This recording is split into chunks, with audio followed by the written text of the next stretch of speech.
So, without further ado, let us now move on to the first session for today. This will be on the theme of unlocking ASEAN markets, opportunities, and expectations for Japan's young entrepreneurs. So first, let me ask our speaker to the stage. Let's welcome Mr. Danin Cheravanant, Senior Chairman of the CP Group. 皆様大きな拍手でお迎えください。どうぞ。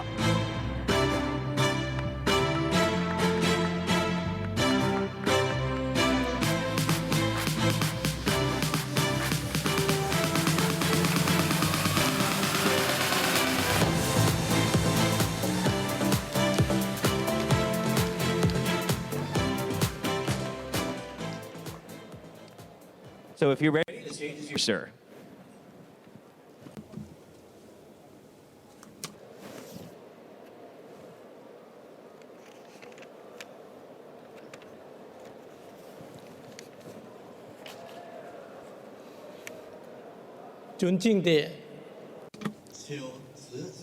Respected, distinguished guests, and I'd like to extend my gratitude to the governor of Tokyo, Madame Koike.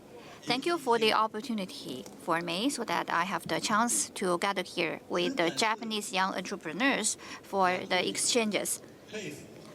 Japan is the most admirable country in the world for me. I think Japan has achieved a lot in trade, science, and agriculture, as well as robots technology.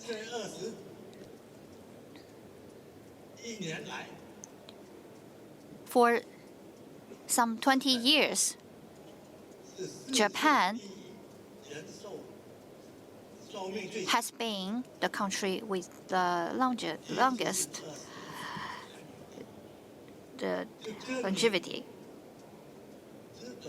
in the world, which is a proof that Japan's society attaches great importance for food safety, for human health, and the care for senior citizens. This is a proof that Japan is the world's #1 in these regards. Tokyo is a global metropolitan area. It's such a large city, but it's orderly and it's very modern and attracts people from all over the world. Many people come to visit Tokyo for tourism and to learn from Tokyo's management, city management. In terms of medical care, Japan is worth to be learned by all countries in the world in this aspect. And safety, public safety and public transportation is very comprehensive and profound. In such a large metropolitan area, it maintains so clean and orderly, and the general public, the ordinary people, all live a prosper and happy life, and the economy is developing fast, and life quality ranks among the top countries in the world. So Japan can be said to be the model for most of the Asian countries in terms of new materials, industrial robots, and medical technologies. In all of these aspects, Japan performs very good. Also, it excels in areas such as food safety. The Japanese quality in terms of fruits and other agricultural products are among the best. For example, Kobe beef are the most delicious beef in the world, and of course, it is very expensive. And pork, the quality of pork in Japan is also, I think it's also #1 quality. So this agricultural technology is the best in the world. Also, we know the shine muscat grapes in Japan is also juicy and big and sweet, as well as mango. Mango is expensive in Japan, but of very good quality. These high-quality agricultural products are produced in Japan. However, Japan has limited land resources, so it might be possible that we expand Japanese agricultural technologies to the other areas in the world with similar climate and latitude.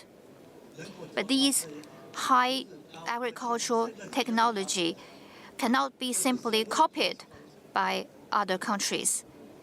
It should be learned. So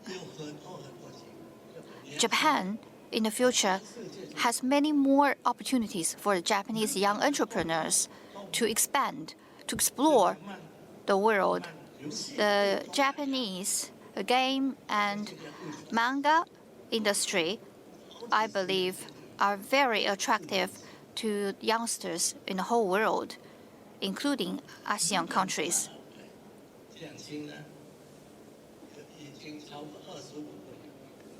And Japan has over 25 Nobel laureates. And these 25 Nobel Prize laureates, this number far exceeds other Asian countries. So this proves that Japan in future will continue to contribute to the development of the world because it has so many talents. After World War II, Japan has been investing in ASEAN countries. It is the country with the largest investment in ASEAN nations. All the 10 nations in ASEAN welcome Japan's investment, in particular Thailand. Japan has invested the largest number of resources in Thailand. The Thai general public and Thai government have been very gratitude to Japan's contribution to Thailand's economic development and the improvement of livelihood. And we want to thank the Japanese government, Japanese people for that. And I have advice that if Japan consider the 10 ASEAN countries as its friends, as resources that can be used to promote Japan's development. I first visited Tokyo in 1969. Tokyo was very different at that time from what it is now. At that time, Japan was heavily in debt just after World War II, and Japanese people were suffering at that time. However, the leaders of the Japanese government and entrepreneurs in Japan, they worked so hard ever since the 1960s. From such a challenging environment, Tokyo and Japan has been developed into such a wonderful nation. This is very unique, and Japan's road to the world's second strongest nation, this is a very unique road.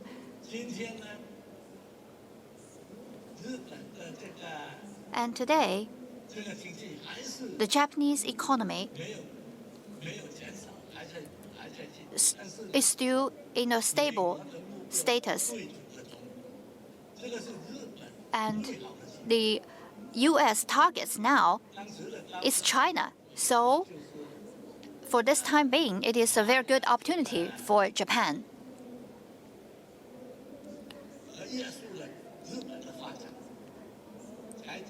Previously, the U.S. policy has been to restrict the Japanese development. So other countries, emerging countries such as Taiwan and ASEAN nations had got opportunities for their development because previously the U.S. was quite afraid that Japan would become #1. However, nowadays, the U.S. has shifted its targets to China. So now, new opportunities for Japan. So if Japan cooperate with ASEAN nations, make ASEAN countries its good allies, because ASEAN nations have some 600 million to 700 million population, which is still growing. So with so many population, this 700 million population in ASEAN nations, to improve the livelihood of these 700 million people, they can all become resources for Japan. And Japan can be never afraid of its own aging society and the dropping of the Japanese population. So the collaboration between Japan and ASEAN countries will be mutually beneficial for Japan and ASEAN nations.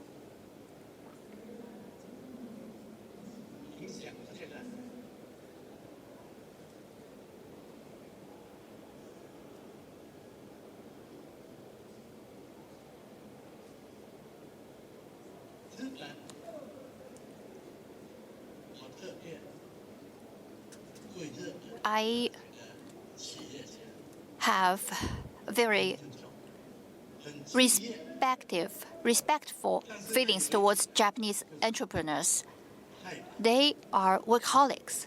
However, they seem to be kind of controversial. They are not aggressive enough. Nowadays, the world is changing rapidly, and Japan attaches great importance to high quality and the comprehensiveness of procedure. But the thing is that they are too slow because Japan has such a good foundation, such a solid foundation. It's world leading in terms of every aspects, economically, trade, high tech, medical. In all aspects, Japan leads the world. We are a company of agriculture and food, and I can see lots of opportunities in agriculture for Japan. For example, Kobe beef. It can be expanded to the world. Japan can find the regions with similar climate and latitude all across the world and to promote the Japanese Kobe beef cultivating technology in those regions. I think there are many regions in the world that are suitable for Kobe beef, but Japanese entrepreneurs are quite conservative to promote the Kobe beef. On the contrary, the American farmers, they are quite aggressive to promote their productions, their species of beef. But Japan is kind of conservative. I can see that the Japanese agricultural products, they are very good, they're very delicious, including beef and pork. So I encourage young Japanese entrepreneurs to explore more into the world, to expand the technologies that are mature and already successful technologies to copy and develop that into the world. So the Japanese enterprises can take the lead. You can even sell, even if you sell your technologies to other companies in the world, you can develop new technology soon, right? Because high technology keeps changing. You have to keep research and development. It's changing every day. So Japan has solid foundation in terms of R&D. You have the base for talents. So as long as you have a base of good talents and science and technology, you can develop your own new technology, even if you sell your old technology to the world. For example, the Mitsubishi elevator, I think, it's the best in the world. And I know that Mitsubishi is quite unwilling to produce its Japanese technologies in other countries. They want to keep the technologies in Japan. I think this is not right because Mitsubishi, it has the world's best technology. It has the best R&D capacity. So Mitsubishi does not need to be afraid to sell and to promote, to share its technology to other countries because it has the capacity for developing new technologies constantly. And another example is that we have a cooperation with America to produce hybrid corn seeds in Southeast Asia. And I just present 5 tons of hybrid corn seeds to Vietnam leaders, which can have very high turnouts as a gift. 5 tons of corn seeds to Vietnam, which become a very good news, big news in Vietnam. They welcomed it because in Vietnam they don't have such hybrid seeds. So the Prime Minister of Vietnam asked me, I'll buy these hybrid seeds from you every year. Can you grow these species of corn in Vietnam with these seeds? I said, okay, of course. But my colleagues, they were frightened, they are scared. He said, these seeds are our best products. If you present these seeds as gifts to Vietnam, it's like they copied our technology. How can you do that? I said, I'm not afraid. Why? Because I have the capacity to develop new species, much better species. So this year, I present you the best seeds for this year. But next year, I can develop even better seeds, even better technology. So I'm not scared because I have the capacity for development, for research. Because I am leading the research and development. So this is my belief. When I was in Myanmar, I also presented very good these high-quality corn seeds to Myanmar as gifts.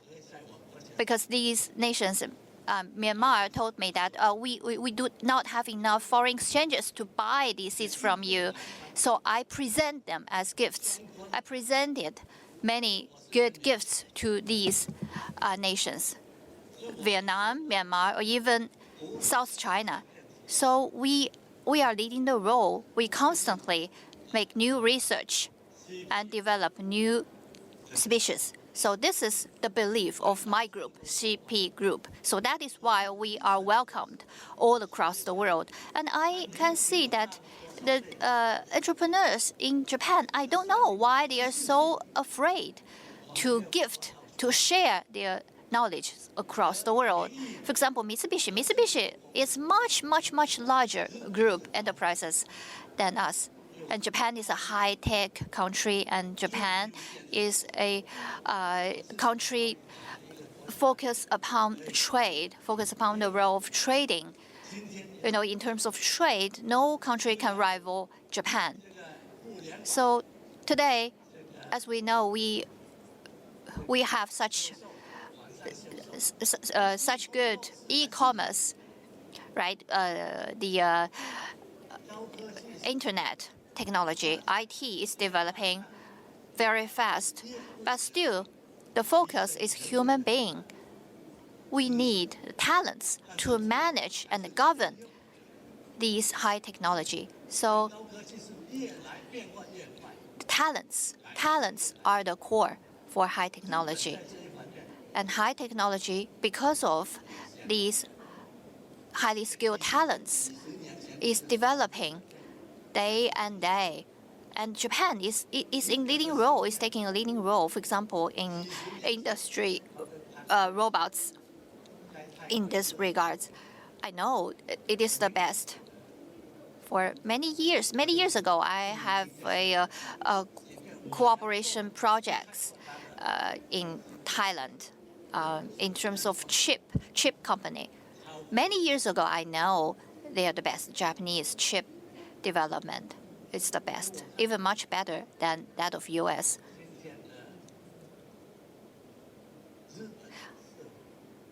And I can see that the Japanese society now, I have a feeling that I like Tokyo so much.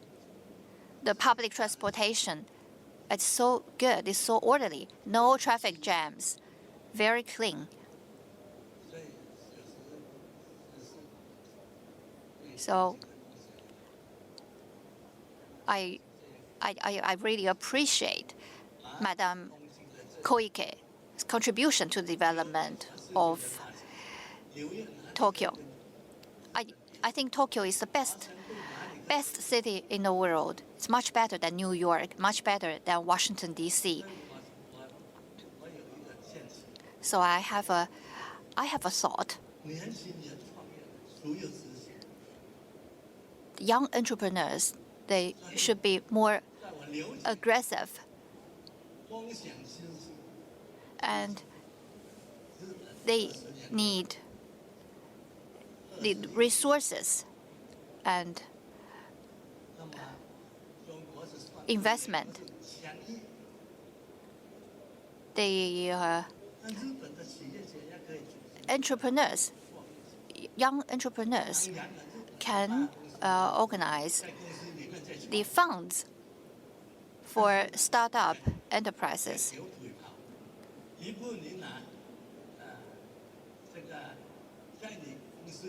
The young entrepreneurs, they can make full use of such kind of startup funds.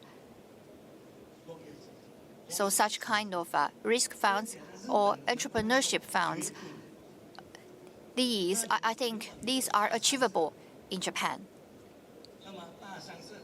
because Japan has so many large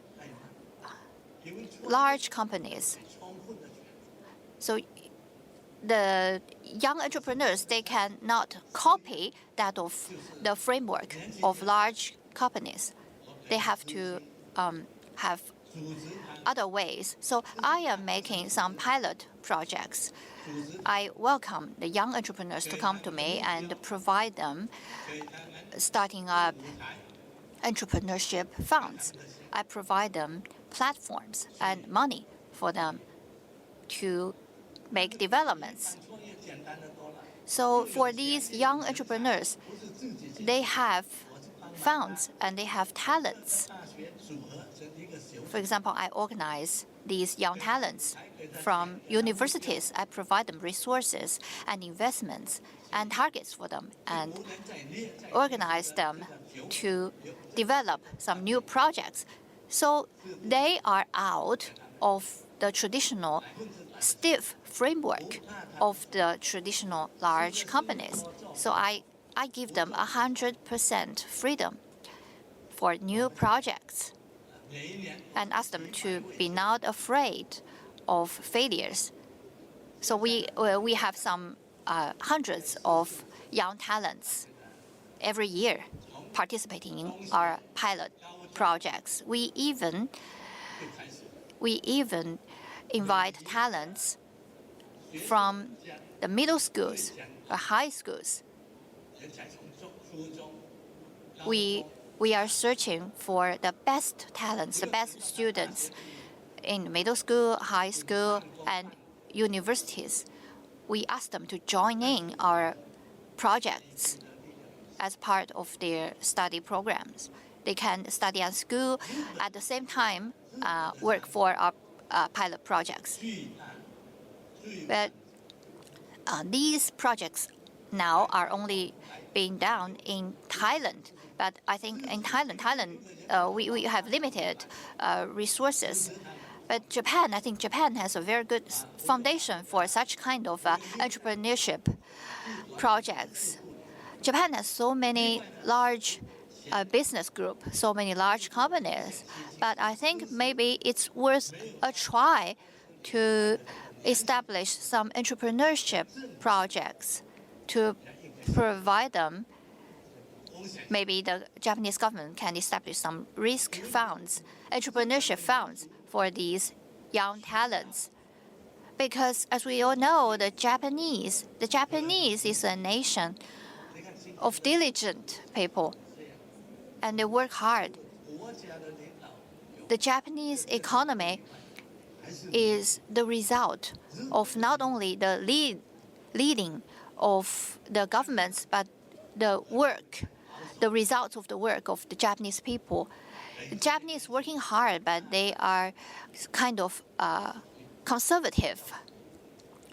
So young Japanese entrepreneurs need to be more aggressive, in particular in today's world, in today's environment. I think no country can rival against Japan in terms of economy, knowledge, and education. Japan is comprehensive. It's perfect in all of these regards. What Japan lacks is the resources and money to support young people to start up new enterprises. They are too conservative. The Japanese are too conservative.